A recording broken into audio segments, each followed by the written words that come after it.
Le collège technique Saint-Jean participe au concours CANSAT Belgium organisé par le service public de Wallonie en collaboration avec Innoviris. C'est l'Institut bruxellois pour la recherche et l'innovation.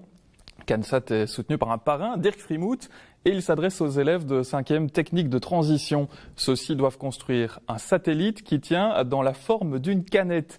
18 écoles au total sont en compétition. Les explications avec Sylvain Guillaume et Dominique Tournet. Le projet s'appelle CANSAT pour canette satellite et voici donc le fameux engin qui sera catapulté une fois achevé à 1 km d'altitude à l'aide d'une fusée.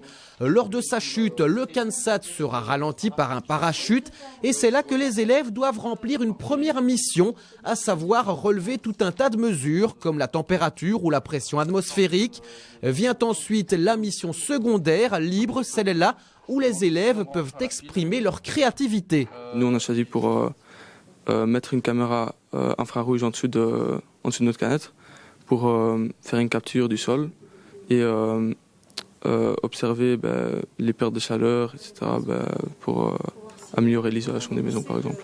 Ce projet, cela fait 4 mois que les étudiants de 5e technique de transition option informatique travaillent dessus, quasi quotidiennement. L'occasion de collaborer en groupe et de mettre en avant les compétences de chacun, voire même d'aller rencontrer d'autres professionnels comme ici par exemple, les étudiants de l'option métallier soudeur afin de trouver des solutions aux problèmes. En fait, on avait un petit problème, c'était avec l'intérieur de la canette.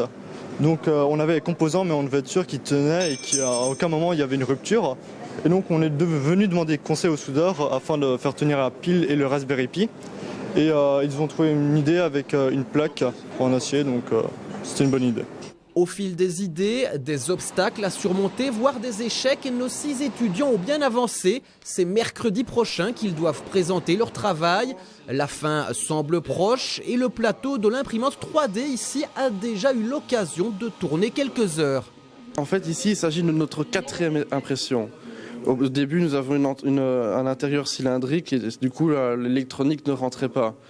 Donc on a dû faire des modifications sur les plans et ainsi de suite. Et à la fin, on a obtenu celle-ci où tout rentre dedans. Et on aura besoin donc d'une ouverture aussi au fond pour avoir une caméra thermique qui fait partie de notre mission secondaire.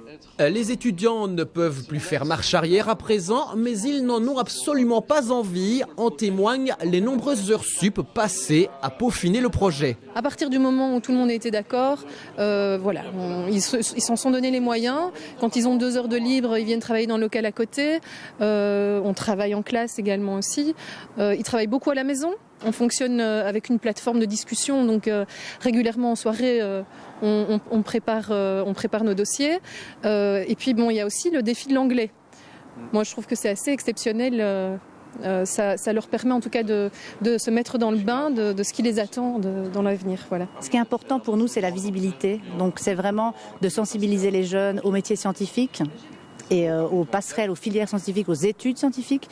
Et donc, s'ils peuvent parler du projet dans l'école, pour nous, c'est ce qui est le plus important. En parler aux autres élèves, collaborer éventuellement avec d'autres options de l'école, et puis la presse, etc., pouvoir faire parler du projet. Si 18 classes ont été sélectionnées dans toute la Belgique, il n'en restera plus que 12 le 21 mars prochain, après la présentation du travail devant un jury, et en anglais, s'il vous plaît.